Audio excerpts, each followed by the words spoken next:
আসসালামু আলাইকুম সবাইকে। সবাই কেমন আছেন? আশা করি অনেক ভালো আছেন। আর আমিও ভালো আছি। তো আজকে নতুন কি রান্না করি বা নতুন বলতে কি এগুলাই রান্না, প্রতিদিনের রান্না যা তাই। আর হচ্ছে প্রতিদিনের ব্লগ বলতে রান্নাবান্না এটাই। তো দেখেন আমি যে রান্নাবান্নাগুলো করি, হ্যাঁ, যেভাবে যেরকম মানুষ প্রতিদিন তো একই রান্নাবান্না থাকে। এই মাছ হয়তোবা মাংস, হয়তোবা সবজি এগুলাই। তো আজকেও নতুন প্রতিদিনের মতনই চলে আসলাম রান্নাঘরে রান্না করতে। তো মাছগুলো ধুয়ে বেছে কুটে সব কিছু করে আমি নিয়ে নিয়েছি এখানে। মাছগুলো হলুদ লবণ দিয়ে মাখিয়ে নিব। তো মাছগুলো মাখিয়ে নেওয়ার পরে মাছগুলো একটু ভাজবো সুন্দর করে, কড়া কড়া করে মাছগুলো ভেজে নেব। তো এই তো মাছগুলো সুন্দর করে হলুদ লবণ না মাখালে আবার ভালোও লাগে না। একটু লবণ দিয়ে আগে ধুয়ে ফেলবো মাছটা। হ্যাঁ, লবণ দিয়ে কচলায় কচলায় মাছগুলো আগে ধুবো। তো মাছগুলো ধোয়া হয়ে গেলে এই যে করলা আলু এখানে কাটা আছে। করলা অনেক সময় আমি ধুয়ে কাটি, আবার কেটেও আবার ধুই। আর এখানে টমেটো দিয়ে ডাল সিদ্ধ করে নিয়েছিলাম, মুগের ডাল। এই মুগের ডালটাও আমি সিদ্ধ করা হয়েছে। ডালটা সুন্দর করে ঘন করে গাঢ় করে একটু ডালটা রান্না করব। আর করলা ভাজি করব, মাছটা সুন্দর করে ভুনা করব। তো দেখেন আমি কিভাবে রান্না করি, সাথে থাকেন। আর আমার রান্নার ভিডিও আপনারা কেমন লাগে বা ঘুরতে যাওয়ার ভিডিওগুলোও কেমন লাগে অবশ্যই কমেন্ট করে জানাতে পারেন যে ঘুরতে যাওয়ার ভিডিও, বেড়াতে যাওয়ার ভিডিওগুলো কেমন লাগে বা রান্নার ভিডিওগুলো কেমন লাগে।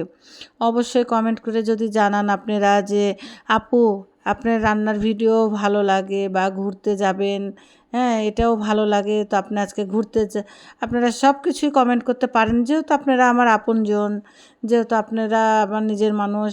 হ্যাঁ, আপনাদের সাথে কথা বলতেও ভালো লাগে। যেহেতু একটা ধরেন রান্নাবান্নার ভিডিও ছেড়লে আপনাদের কাছে শেয়ার করলে আপনারা তো আমাদের নিজের মানুষ হয়েই যান। এদিকে ভাতটাও চড়াই দিয়েছি। ভাত চাপাই দিলাম আমি কারেন্টের চুলায়। যেই গ্যাসের দাম হয়ে গেছে, মানুষ চলবে ফিরবে কিভাবে, খাবে কিভাবে, প্রতিটা জিনিসেরই দাম বেড়ে যাচ্ছে দিন দিন দিন দিন। তো আমি গ্যাসের চুলাটা অল্প ইউজ করি, কারেন্টের চুলাটাও ইউজ করি। এইদিকে করলা আলু ভাজিটা চাপাই দিলাম আর লবণ হলুদ দিয়ে, আর পেঁয়াজ কাঁচামরিচ তো আগেই দিয়ে দিয়েছি।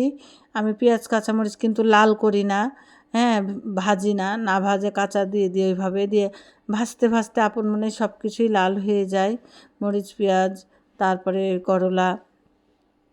তো এই দিকে করলা ভাজিটা আমার হতে থাক, আর ওই দিকে আমি ডালটা, যেটা ডাল চাপাইছি সেই ডালটাও আমাকে দেখতে হবে যে কোন পর্যায়ে। এদিকে ডালের জন্য আমি পেঁয়াজ মরিচ করব, তারপরে মাছটাও আগে ভেজে নেব। মাছগুলো ভাজা হয়ে গেলে মাছগুলো মচমচে করে ভাজবো। মাছ ভাজা হয়ে গেলে মাছ ভোনা করব আর করব। কিন্তু দেখেন দিন শেষে কি হয়, মেয়েদের তো একটাই কাজ, রান্না বান্না, ঘর বাড়ি গোছানো, আর এই তো কাজ, ছেলে মেয়ে সামলানো। তো দেখেন একটা জিনিস কি, যে নিজেরা যদি আমরা একটু সচেতন হই বা আমরা যদি একটু বুঝে চলি, তাহলে কিন্তু অনেকটাই সেফ হয় সব কিছুর থেকেই। আমরা এখন মনে করি যদি যে আমরা গ্যাসের চুলাতেই রান্না করব, তাহলে গ্যাসের চুলাতেই রান্না করা হবে। আর গ্যাসের চুলা তো 2,000 টাকা করে হয়ে গেছে আমাদের তো। আর লাইনের গ্যাস নাই বাসায়, আমাদের গ্যাস সব কিছু কিনতে হয়। আর কারেন্টের চুলাতে রান্না করলে একটু বাঁচে, ওই জন্য। আর সোয়াবিন তেল তো পাওয়াই যাচ্ছে না। সোয়াবিন তেলগুলোরও দাম বেশি। রান্নার তেলগুলো অনেক সময় আমরা পাচ্ছি না, বা আমাদের একটা বড় দোকান আছে, সেই দোকানে ডিলার থেকে তেল নেওয়া হয়, ডিলারে অর্ডার দিয়েও তেল পাওয়া যাচ্ছে না। আমাদেরও তো অনেক সমস্যার মধ্যে আছি। আমাদের যে বড় দোকান মোড়ের পুরে আমাদের যেটা বাসা আছে, বাসার সামনেই আর কি, হ্যাঁ, বড় একটা দোকান। সেই দোকানে আমাদের তেল থাকে কোনো রকম। তো ডিলার থেকে তো নিতে হয়, ডিলাররাই দিতে পারছে না, তাহলে আমরা পাবো কোথায় থেকে বলেন? তাহলে আমরা কিভাবে চলবো, কিভাবে খাবো, মানুষে কিভাবে খাবে, কিভাবে চলবে, সেই চিন্তা টেনশান আমাদেরও লাগে। তো সব মিলিয়েই এখন আমাদেরকে অনেক সচেতনভাবে চলতে হবে, তেলময় মশলা কম খেতে হবে। তারপরে সব কিছু কম কম করে দিয়েও আমাদের হচ্ছে না। হ্যাঁ, বাসাতে তো কম খরচ হয় না, আর কম লাগে না। এক তরকারিতে তো ভাত খাওয়া যায় না, আর এক তরকারিতে হয়ও না। ওই হয়তোবা একটা মাছ রান্না করলাম, একটা সবজি করলাম বা ডাল করলাম। অনেক মানুষ থাকলে বা বাসায় যদি অনেক সদস্য থাকে, তাহলে কি এক তরকারি ভাতে হয় বলেন? সব কিছুই করা লাগে। তো আপনাদের কার কার কীরকম লাগে বা কতটুকু খরচ, এটাও জানাতে পারেন অবশ্যই আমাকে। তো মাছগুলো আমার ভাজা হয়ে গেছে, এদিকে মশলাটাও কষানো হয়ে গেছে। মশলার মধ্যে দিয়ে আবার কষাই নিব একটু। তো মশলার মধ্যে কষাই নিলে কি হয় যে একটু ভালোই হয়। আমি অনেকে অনেকে রান্না করে না, মশলা কষায় একটু আগে পানি দিয়ে দেয়, সেই ঝোলের পানিটা বলক উঠে তখন মাছটা দেয়। আমি কিন্তু ওভাবে রান্না করি না। ওইভাবে রান্না করলে এক স্বাদ, এইভাবে রান্না করলে আর এক স্বাদ। তো এইভাবে রান্না করে আপনারাও দেখবেন কত স্বাদ লাগে। আমি মাছটাও কষাই নিলাম একটু, হ্যাঁ, ঢেকে দিব, দিয়ে মাছটা কষিয়ে কষিয়ে সুন্দর করে তারপরে ঝোলের পানি দিব। ঝোলের পানি বলতে ঝোল তো করব না, একটু ভুনা ভুনা করব। আর ছোট্ট দুটো আম ছিল, করালি, যাকে বলে করালি, আমাদের পাশে আমের গাছ। তো দুটো আম পড়েছিল গাছ থেকে। তো ওই গাছের আম দুটো নিয়ে আসে আমি আবার এই আমার খুবই ভালো লাগে মাছের মধ্যে আম কেটে দিলে, হ্যাঁ, ডালের ভিতরে দিলে, মাছের ভিতরে দিলে আমার কিন্তু খুবই ভালো লাগে। তো মাছের ভিতরে আম দুটো কেটে আমি সুন্দর করে ছোটো ছোটো করে চিকন চিকন করে কেটে আমি দিব, দিয়ে এই যে দিয়ে দিলাম মাছে। আর সুন্দর করে দিয়ে তারপরে মাছটা লাগা লাগা করে পুরপুরির মতো ভুনা ভুনা করে নেব। মাছটা ভুনা ভুনা হয়ে গেলে তারপরে ওই দিক তো করলা ভাজিটা হয়েই গেল, এইদিক মাছ ভুনাটাও হয়ে যাবে। আর যে যেখানেই থাকবেন আল্লাহর রহমতে সুস্থ থাকেন। আপনাদের জন্য অনেক দোয়া করি, আমার পক্ষ থেকে অনেক দোয়া রইল।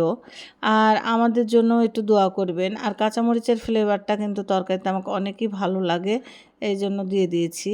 আর আমার সবশেষে আমি এই যে চুলাটা মুছে নিলাম, আমার কারেন্টের চুলাটা দিকে পরিষ্কার করে মুছে নিয়েছি। ভাতের পানি পড়ে অনেক সময়,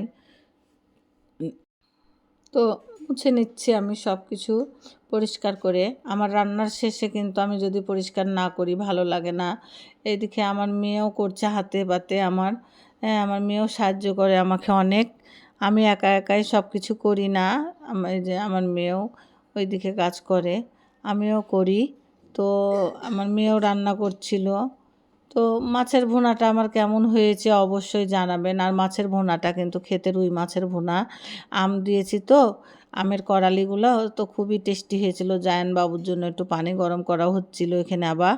তো ওকে আবার একটু পানি খাওয়ানো লাগে, তো ও খাবে। আর এদিকে ভাত হয়ে গেছে, আর ওইদিকে করলা ভাজিটাও হয়ে গেছে, এইদিকে ডাল হয়ে গেছে, ওইদিকে মাছের তরকারিটাও দেখলেনই তো, এই যে দুধ জাল দেওয়া হয়ে গেছে। আর মাছের ভুনাটা তো আর একটু সময় লাগবে। তো সব মিলিয়ে কেমন লাগলো ভিডিওটা, আমার ব্লগটা কেমন লাগলো আপনারা অবশ্যই জানাবেন।